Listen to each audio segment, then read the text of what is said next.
Today is June 8th, 2025, and we have a very special guest on the show today, Libre Sankara. Libre is an Afro-Boricua poet, cultural worker, organizer, doula, and popular educator. They are currently a volunteer humanitarian worker who went to Gaza over a year ago with Canadian medical solidarity organization GLIA. Libre, thank you so much for coming on the show today, and welcome to the show. Shukran. Thank you. Appreciate it. Thank you for having me on. Of course. Thank you for being here. So just to get right into it, right? You've been in Gaza for over a year under a near total blockade and genocide. Can you describe the most severe shortages, food, water, medicine, and how they're affecting daily survival, especially for children and, the broader Palestinian population? Yeah. So I'll try to condense my 13 months here. I guess I'll start by saying when I initially came in, things were bad, and I didn't think it could get worse. And we're currently living through what worse is, like what happens when things begin to get worse. For example, I was living, or we were staying in Rafah, but now Rafah is completely destroyed. And for the little time that I've been here, things have been,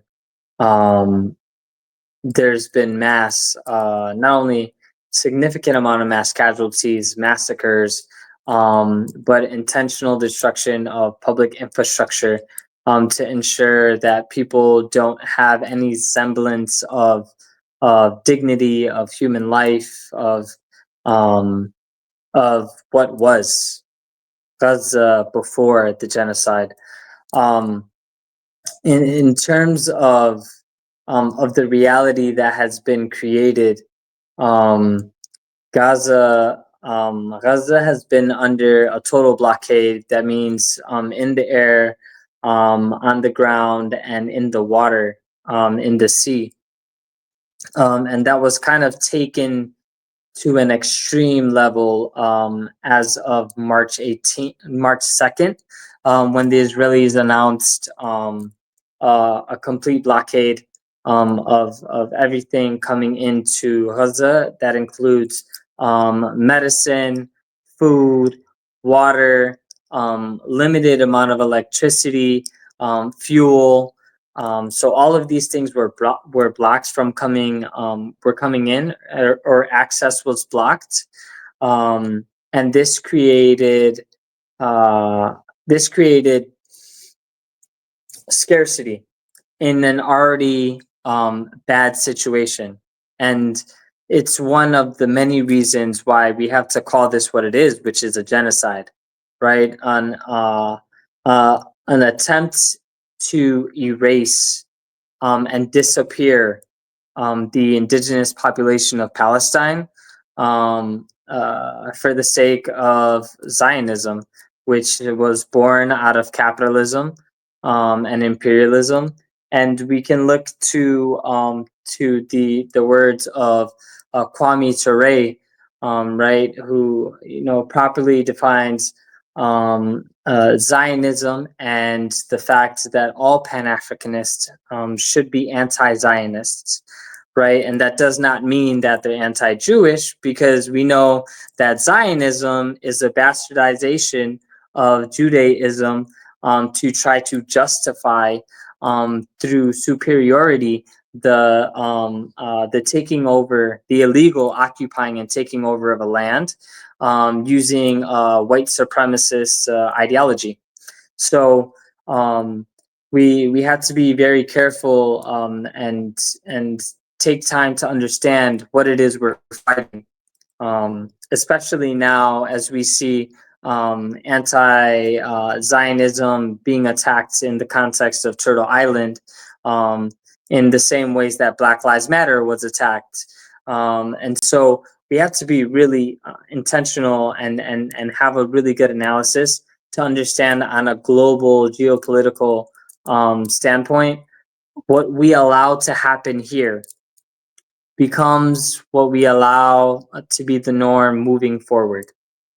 So the things and we're seeing it play out already. But just to get back to the scarcity, not only March 2nd there was a declaration of a complete blockade, but on March 18th the Israeli occupation forces announced Gideon's Chariot.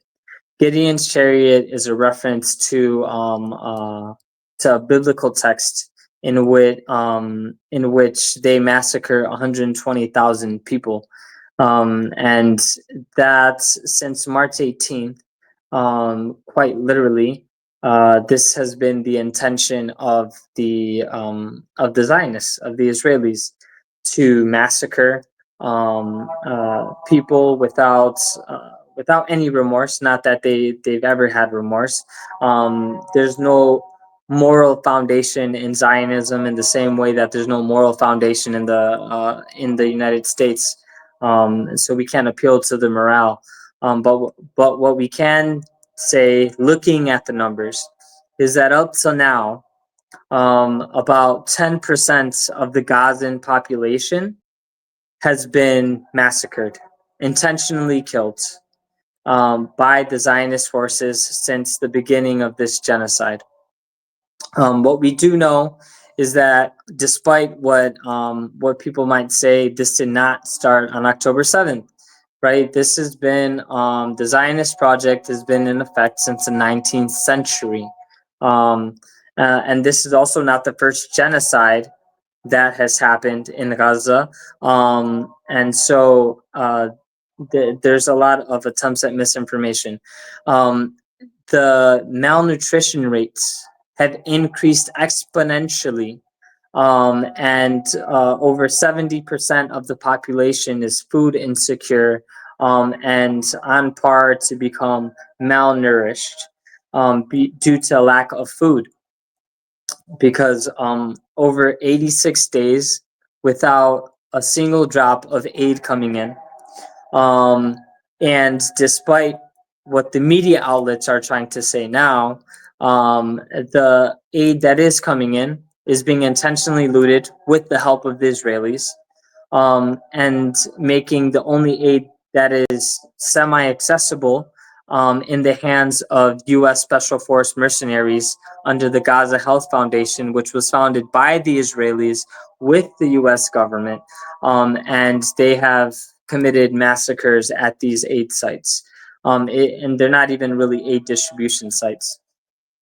What we can also say is that up till now, over 92% of homes in the Gaza Strip have been completely destroyed. Over 80% of the land that used to be that was used for farming has now been destroyed, as well as most of the livestock, making this population not only vulnerable but hyper dependent on aid, whereas before the genocide they were not dependent on aid, or at least not as much. They were able to grow things here.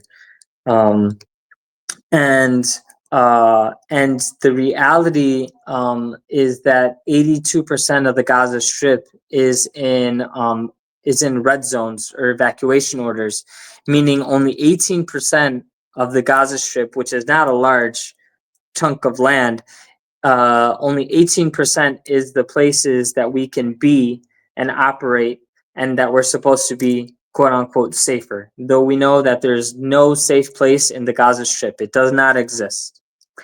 In this 18% that people are told to go in is where the bombing is happening and the massacres are taking place. And so this is, again, an attempt by the Zionists to push people west towards the ocean and south towards Rafah, so that when eventually they do open the border for those that haven't been massacred, that the Zionists will give the impression that they're allowing people to leave. It's not an option when there's intentional destruction of all the infrastructure, schools, hospitals, public transportation. You've seen your family massacred. You've seen your homes demolished.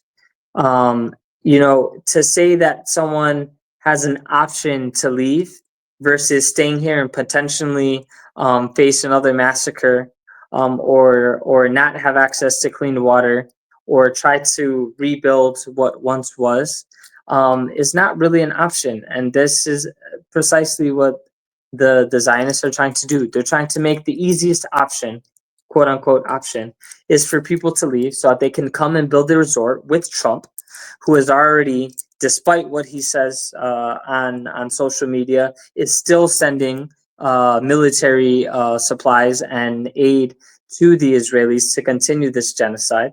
And so it's been hard. We are literally rationing food.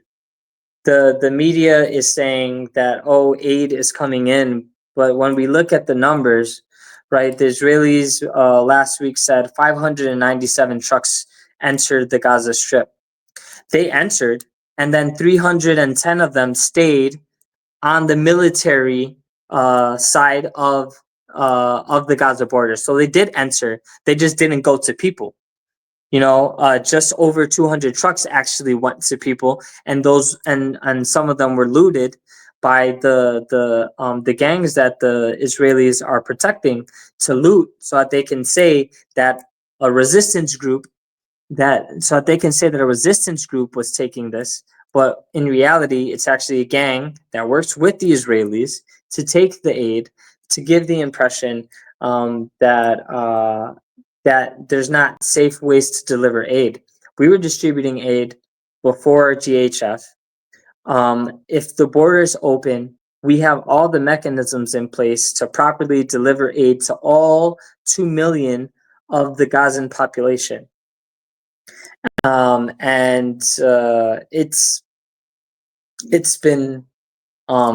It's been so bad, and it's gotten to the point that everyone is rationing. I'm only eating once a day for going on 3.5 months. So the reality is that even the people that are coming here to help, because of the restrictions and limitations, are even limited in the things that we can get access to. And it is a privilege to be able to eat once a day, because there are people that are living in tents, right? There are Palestinians that are living in tents that are eating every 2, 3, or 4 days. And so I do recognize, that. And the last thing that I'll point to in terms of scarcity is that there's been intentional blockade of healthcare workers coming in. My organization is a medical solidarity organization that brings in doctors to work at the public hospitals to deliver life-saving services, and to help the doctors that have been, volunteering their time to help people throughout this genocide. These doctors are not paid. These doctors are working ridiculous amount of hours, and they have no sense of security just because they're a doctor. They also are forcibly displaced. They also are being attacked by drones and under bombardment constantly. They sometimes are receiving patients that end up being their family, or martyrs that end up being their family. These doctors are making a sacrifice to offer to the people what they can, which is the knowledge of helping to keep people alive with limited resources, because Israelis aren't allowing in certain medicines and medical supplies, and having to deal with patients that are suffering from a lack of protein and malnutrition, which does not allow them to properly heal. And so we're seeing people die from things that are easily avoidable, not only because there's not food, but also because there's not clean water. So people are getting sick, people are getting infections, and people are dying from the non-communicable diseases that they had before the genocide that they don't have medication for. People are dying from diabetes. People are dying because they don't have dialysis care. People are dying of cancer because the Israelis blew up the cancer center here in Gaza. And so it's hard to put into words. And even what I've said doesn't really explain what genocide is. It just offers a little bit of insight into what is the everyday lived experience of scarcity that we've been seeing, and the increased amount of attacks and massacres that have been happening over the last since the announcement of Gideon's Chariot. I've personally lost about 20 people. I had a friend in a coma that thankfully, alhamdulillah, got out of a coma. But I didn't know if they were going to survive, and I had already lost so many people. And so there's also the psychological torture of losing people while not being able to grieve, having to deal with starvation and hunger, and evacuation orders. Wow, thank you so much for giving us and our viewers a picture into the conditions there in Gaza, the scarcity that folks are living under, the reality of Operation Gideon's Chariot. And next, I just wanted to ask you what stands out most about Israel, the Zionist state's current military operations compared to past offensive, and if you could share a moment that kind of captures both the brutality of those military offensives and then also Palestinian resistance. Yeah. To put things into perspective, under genocide, there are no distractions. We live in a different world than the people that are not here. It's really hard to explain unless you've been here. But we're forced to be resilient in ways that no one should ever have to be. People hyper romanticize resilience as if the people that are forced to be resilient want to be. The people of Gaza are able to do what they can, but it's because of the inaction of people that they have to continue doing it. And we have to be very clear about naming that a genocide is a very tangible thing, and not enough is being done to fix it. And that coming into fruition is really this latest military operation. We now see the most well-documented genocide happening in our history, and yet we're not able to stop weapons from coming in to commit these crimes against humanity. We're not able to uphold international law against well-documented acts that are inhumane, that break international law, that break the Geneva Convention, that break anything that anyone that is a participant in the UN has signed on to. So we're seeing a double standard of human law. And through Gideon's Chariots, I think the thing that has stood out the most is the boldness of saying exactly what they're going to do, and the silence and inaction of people, because in the same way that people are watching the genocide, we in here are watching the inaction and having to live with the consequences of constant massacres, of going to a cafe and then out of nowhere, having a conversation, trying to catch up, trying to check in on people's family, trying to see who's alive, and out of nowhere, 50 meters away, a bomb hits a restaurant. And you go out and you see someone with the back of their head off, and you see other people that are martyred, just up the street, and you see dead people being carried by others, waiting for ambulances to come, and you can't do anything except run because there's a possibility of another missile hitting. And you're just sitting at a cafe trying to make a moment of happiness out of all of this. And there's just, at any moment, it's your last moment, or you're tormented with the trauma of the realities of a genocide. And it's hard to see. It's hard to live, not to see, because we're living it. It's hard to live knowing that your community grows and grows smaller and smaller and shrinks every day, since the declaration of this latest military operation, where there's intentional also closing of hospitals. Right now in Gaza Strip, for a population of 2 million people, there are 3 public hospitals: Nasser, Al-Aqsa, and Al-Shifa. Al-Shifa is the only one in the north, and the other 2 are in the central area. 2 million people, limited resources, 3 hospitals, and one of them is very close to being under siege again. Nasser Hospital in Han Yunis. They're bombing around it. They ordered evacuation orders around the hospital, not in the hospital directly.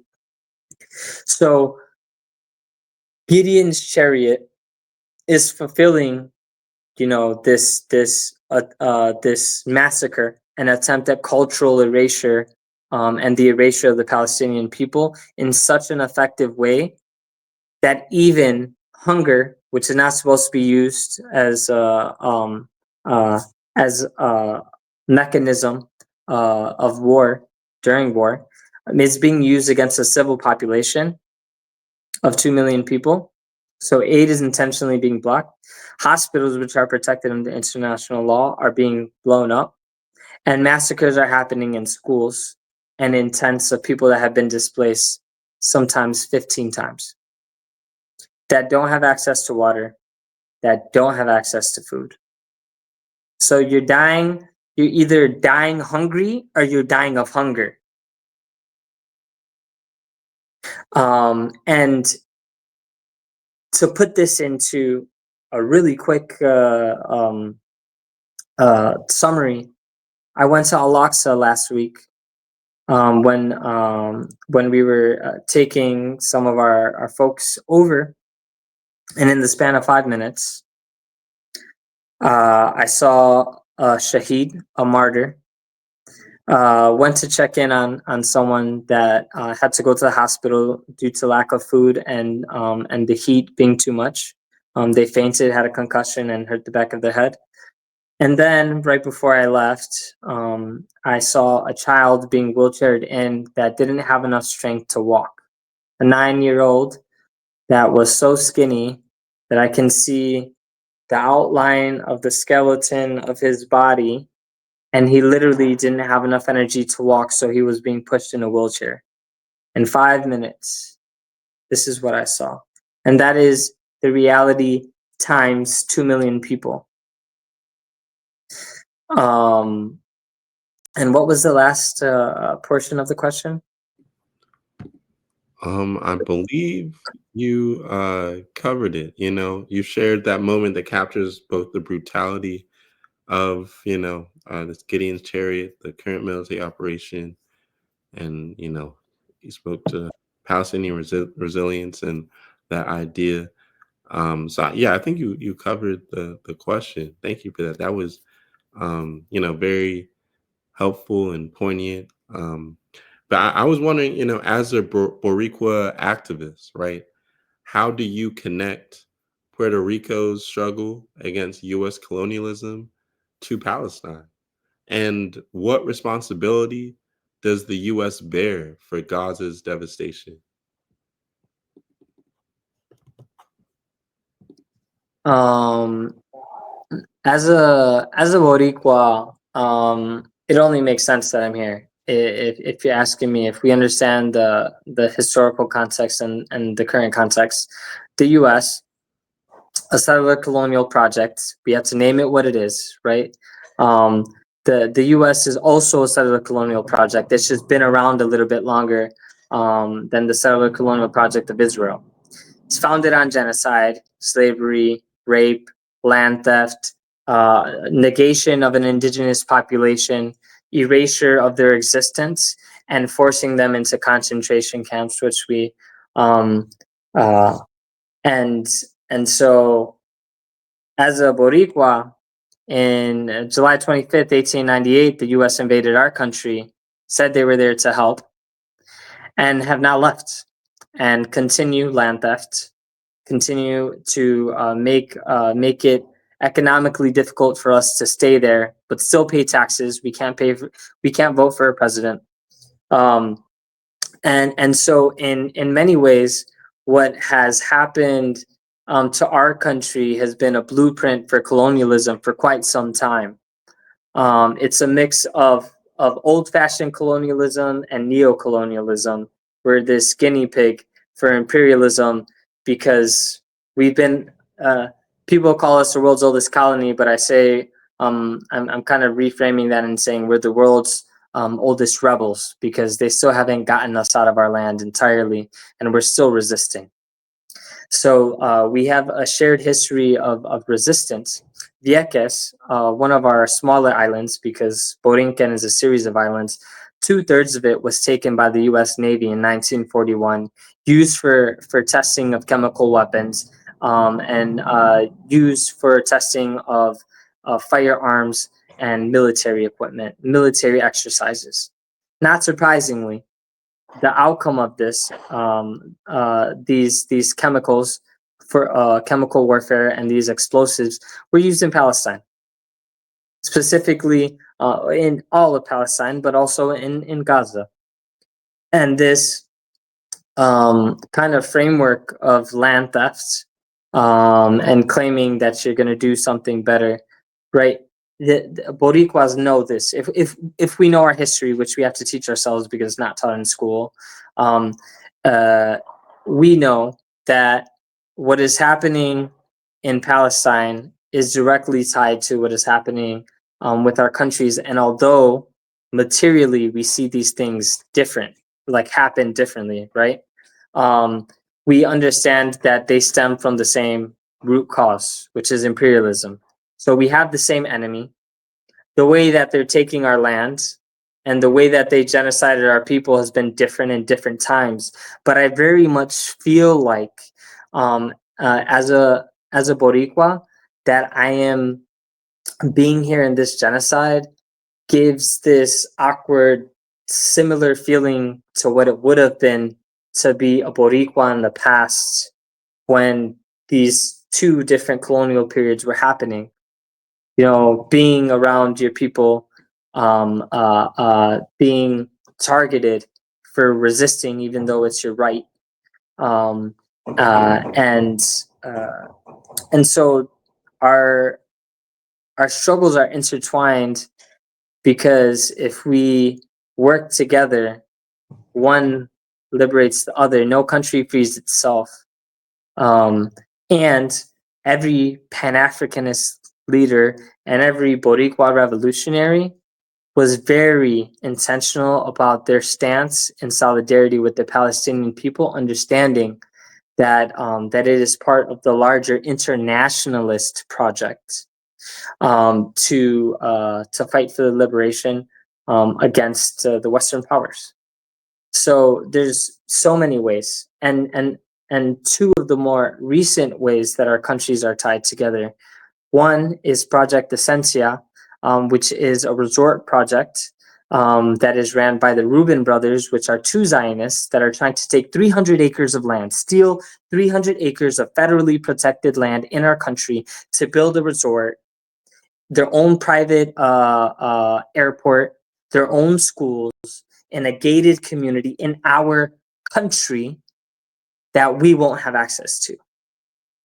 Taking our beaches, 300 acres of protected land. public land. So that's a more recent example. And the other one is that in the last few years, the Zionists have been using an argument that what they want to do, what they envision the future of Palestinians is under an Israeli Zionist state, that they use a Puerto Rico method. What is the Puerto Rico method? The Zionists studied what the U.S. has done to Puerto Rico, and they want to apply that method to the Palestinians. What does that mean? They would give them citizenship, secondhand citizenship, where they wouldn't be able to vote. They'll give them limited amounts of rights, but they'll have this piece of paper that says they're part of their colonizers, um, and they'll be forced to adhere to the Israeli law. So the Zionists are very much watching what the U.S. does, and very specifically what they're doing to our country, to determine what is possible, what can they do in Palestine that makes sense, that still gives the impression that they're moral.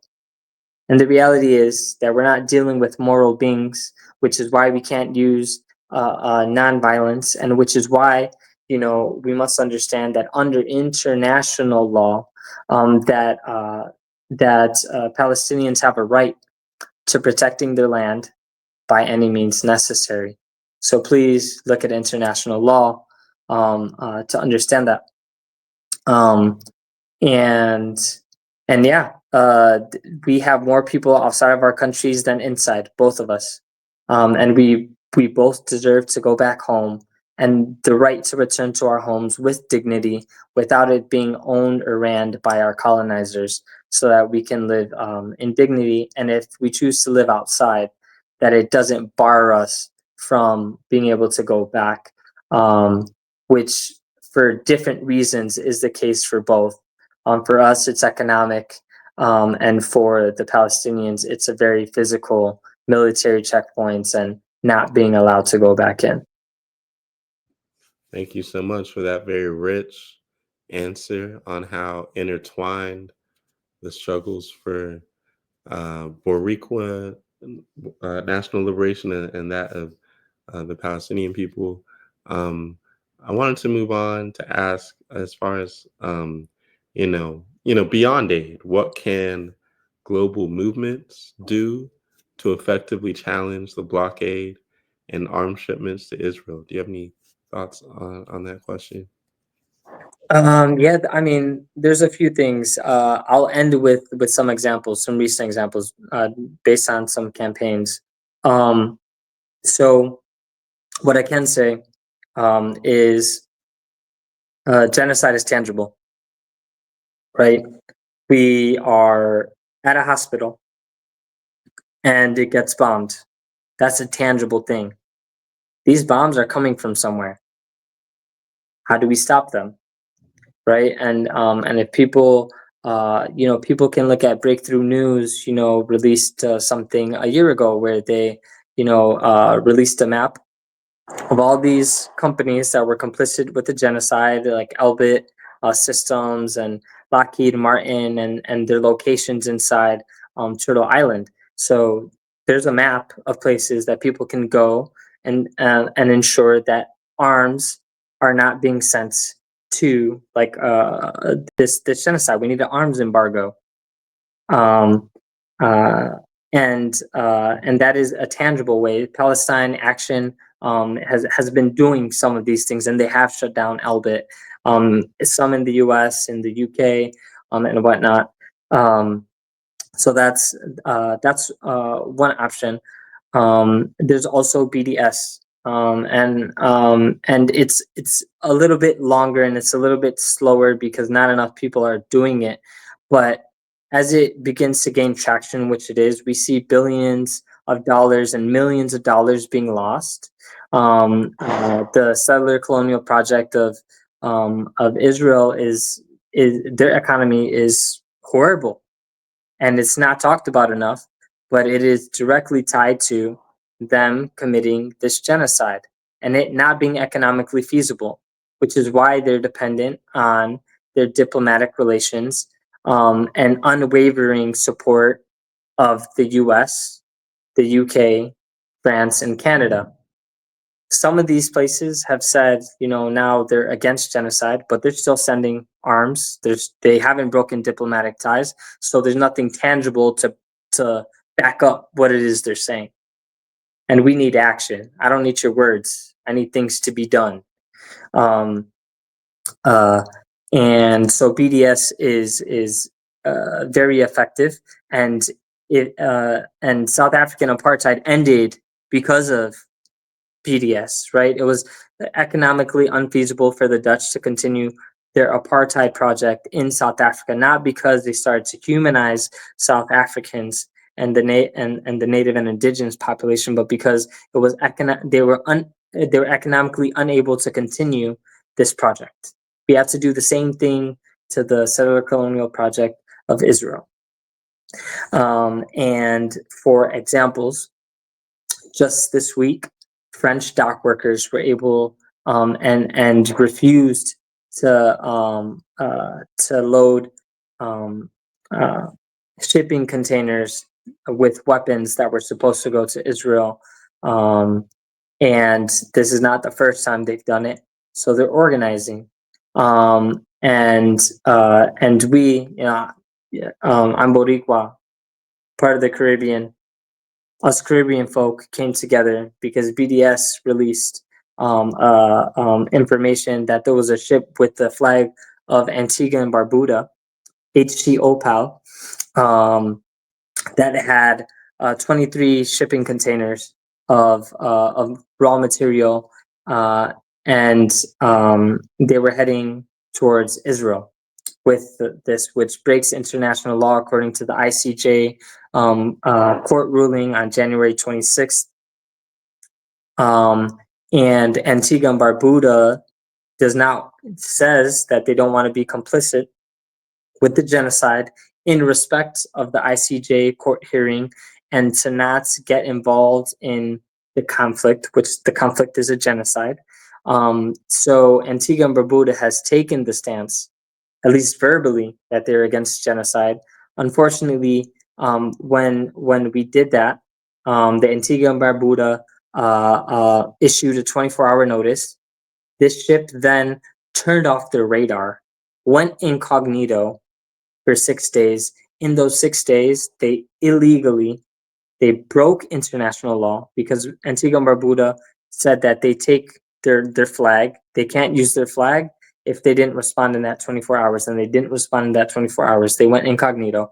They took that those shipping containers to Haifa, and on June 4th, they delivered the things that they were not supposed to deliver.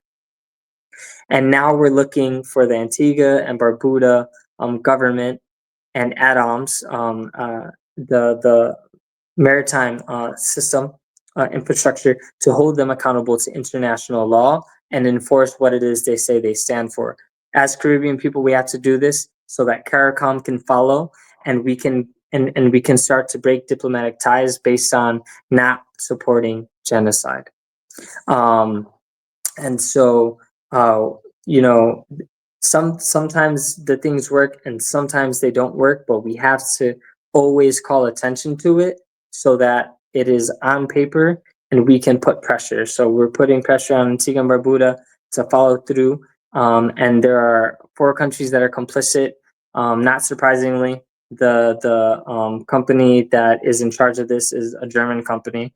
And so Germany, India is where the shipping containers were loaded. Norway and one other country is complicit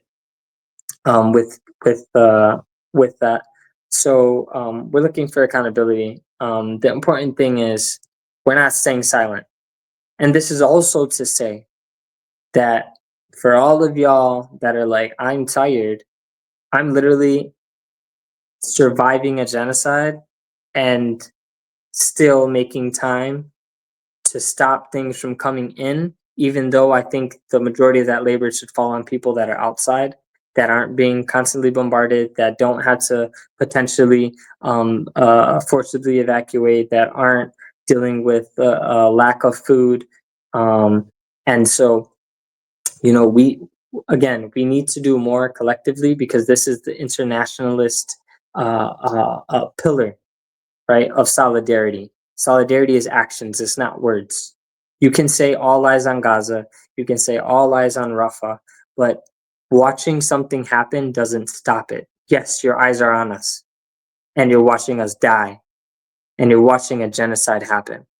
And you're also watching it happen in the Congo and in Sudan. So we need to do more, because at this point, genocide is too comfortable of an idea, and it's too comfortable to say, I'm tired of this, let me put my phone, I'm tired of seeing dead babies, when I'm seeing them with my eyes and still have to keep on going. So we have to really get uncomfortable and really push, because they're coming for all of us. We see what's happening in the US, we see what's happening in LA right now. You think that's an accident? That's just happening? They're coming for everybody. You might as well get involved and start to organize, so that we can be strategic to stop these people from their crazy projects and their dehumanization of people that are different from them, people that are not capitalists. We need a new system. The system that we live under is working exactly as it should. We don't need to refine it. We don't need to change some parts of it. We need to throw it out. And we need an anti-imperialist socialist system that focuses on people-centered systems and quality of life. People here just want to live, and we're forced to be comfortable with being a walking target, and at any moment being our last moment.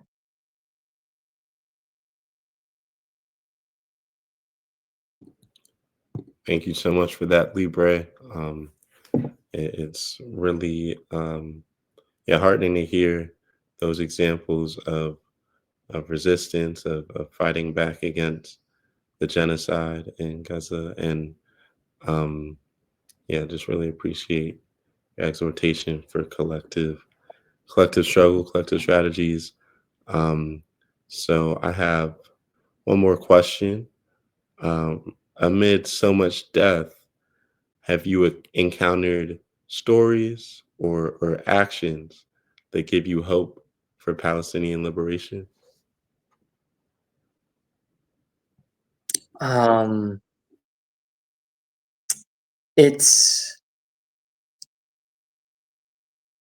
It's all around. As long as there is a Gazan, a Palestinian that exists, there's a there is a future. They're trying to erase for a reason. And so the important thing to note is that there is a future here, and we can and we will rebuild. The question is, how far back are we gonna be pushed, and how much longer will it take us to rebuild? Because it depends on when everyone wakes up and realizes that we're all Palestinian. At some point, the chickens will come home to roost, as Malcolm X says. We're seeing it happen in the US, but we're going to start seeing it happen on a global scale. Because again, what we're allowing to happen here, what we're allowing to happen in the Congo, what we're allowing to happen in Sudan, what we're allowing to happen in Haiti, these things come back to us. Because there's just not enough strategic, concerted effort, and people are so over concerned with ideas that they don't do action. Right? We have to meet the material needs of our people before we can even introduce ideas on what the possibilities of futures are. And so here in Gaza, what we are seeing, or what I'm seeing on a daily basis, and the things that give me hope, aren't hopeful things. It's seeing my friends another day because we didn't die.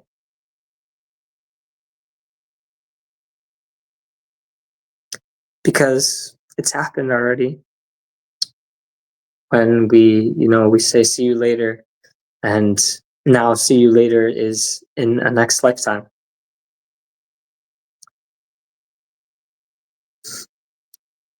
So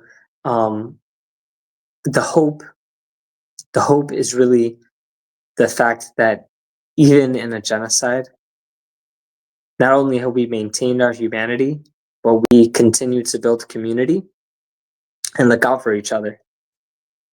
Even if I do have to ration, I'm still looking for food and trying to help people get access to food or find the things that they need, just not to solve their issue, but to make the hard times a little bit less hard. And we do that together, collectively. And sharing a cup of coffee, as simple as it may seem.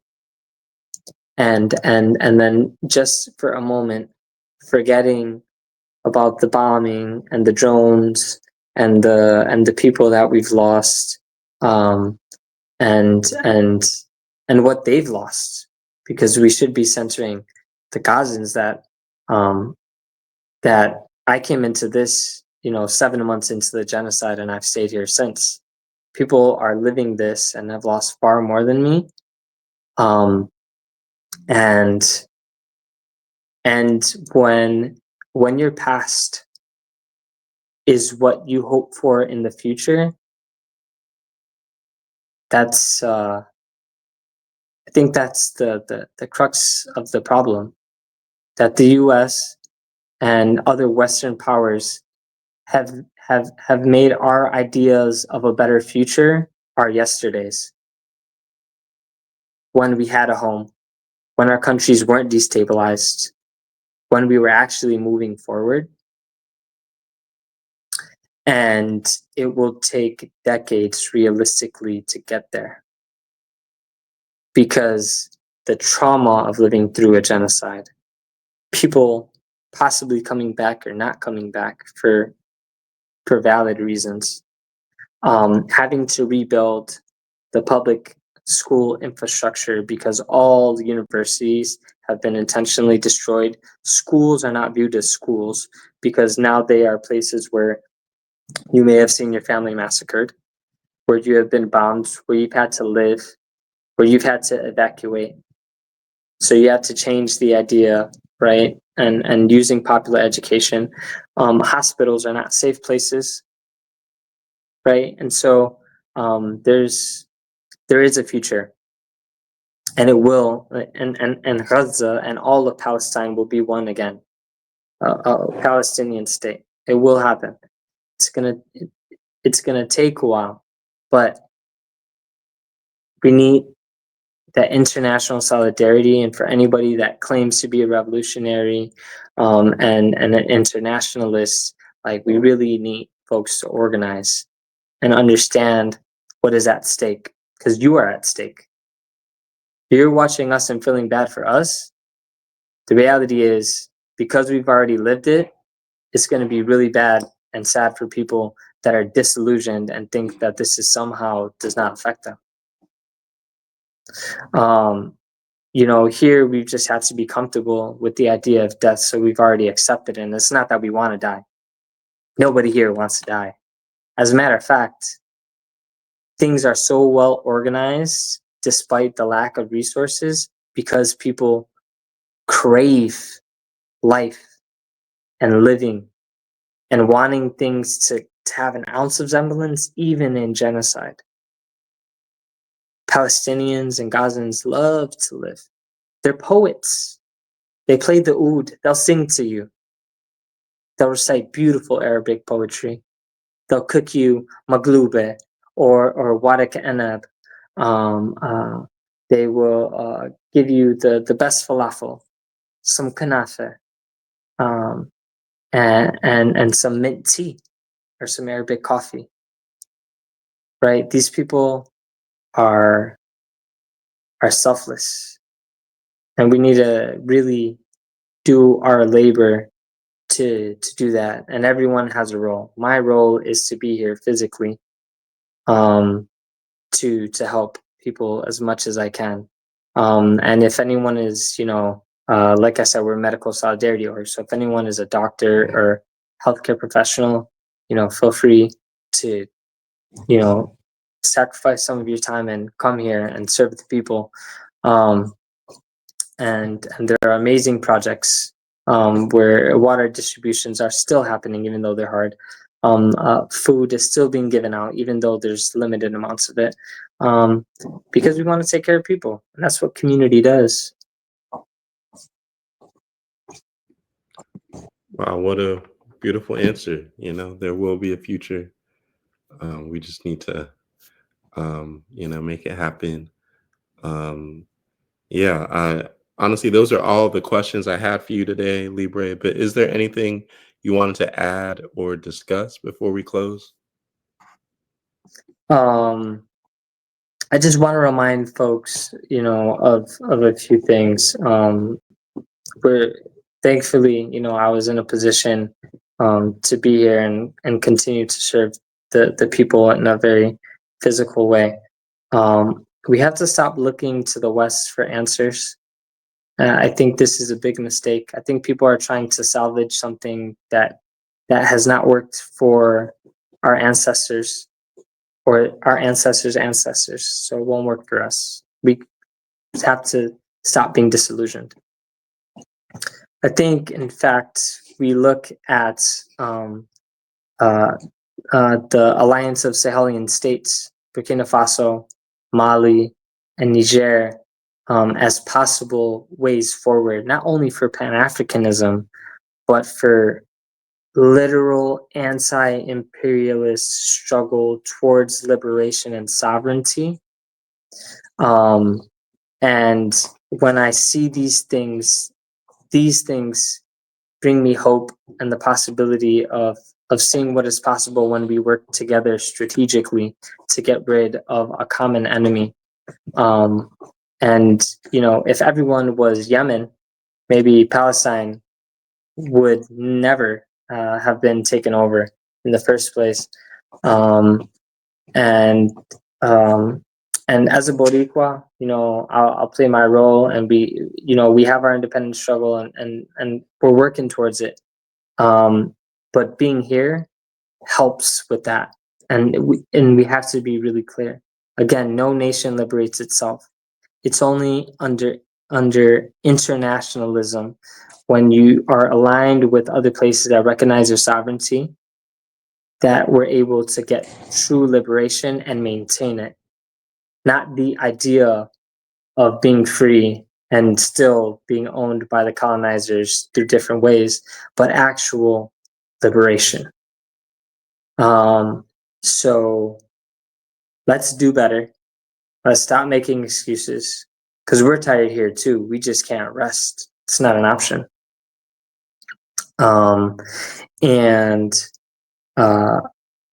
And really, for those that are feeling burnt out, I give you a solidarity hug from Gaza, because I know it's not easy, and I've been in that position in Turtle Island so many times of just feeling burnt out because everyone's making excuses or critiquing without actually doing something. So we gotta, again, action to come towards a common goal against a common enemy. It's really not that difficult. Push the ideas aside, because we're all still enslaved to the same system. We are all in the same ways that we are all either damned to oppression. We are all intertwined and interlinked to liberation. So let's get free. And it's not comfortable, but that's the point. Things have to change. Change doesn't feel comfortable. Change happens under pressure, and then a beautiful thing is born. And And again, look at the AES and what is possible, not what could be possible, what is possible, if we work strategically together, and don't stop talking about Palestine, but beyond that, start doing things. We have things that you all can do, and support. You could support people here. You know, again, everyone plays a role. If you're just too busy to go out to a protest or shut down a port, make sure a family has access to some finances so that they can survive this genocide, or attempt to survive. And yeah, I mean, please get uncomfortable, because it's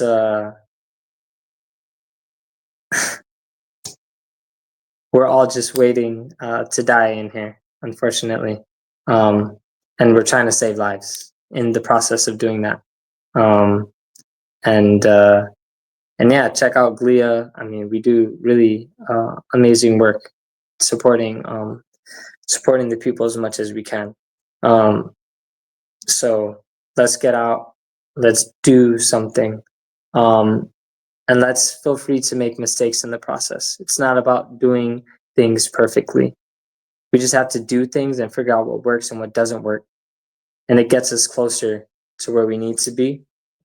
So I really appreciate this space, and I really hope that I gave you all some insight into the torturous reality of surviving a genocide. And I can only speak to this genocide. But again, I want to uplift that there are 2 other genocides that have also been happening for over 3 decades in the Congo and Sudan. And we really need to be talking about them. And we really need to be supporting Haiti, that gave us, that ensured our liberation in the Americas, which is why they're still under attack. So, you know, we have our internationalist struggle cut out for us, but we owe it to the future to do this, because we can't have another generation of Palestinians being displaced and massacred. We can't have another generation of any of us having to live under imperialism and the realities of living under poverty and that being criminalized.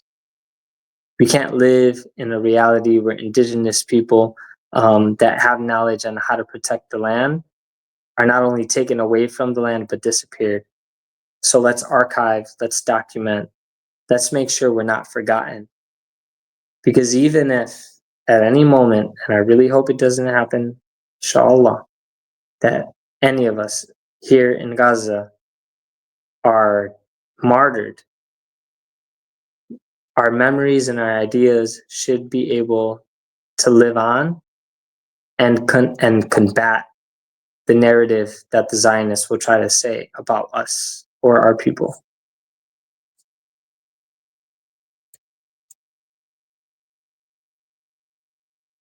Yeah, thank you so much for that. And to your point, we need to get out and do something. Change is not, a comfortable thing. Really appreciate that answer. But yeah, Libre, thank you so much again for coming on the show. And we look forward to having you back soon. Appreciate it, Kamran. We state these facts only to let you know that those of us who are revolutionary, Pan-Africanists, is not because we love revolution. It is historically determined, and we have no alternative but to follow history and to use history for the benefit of our people.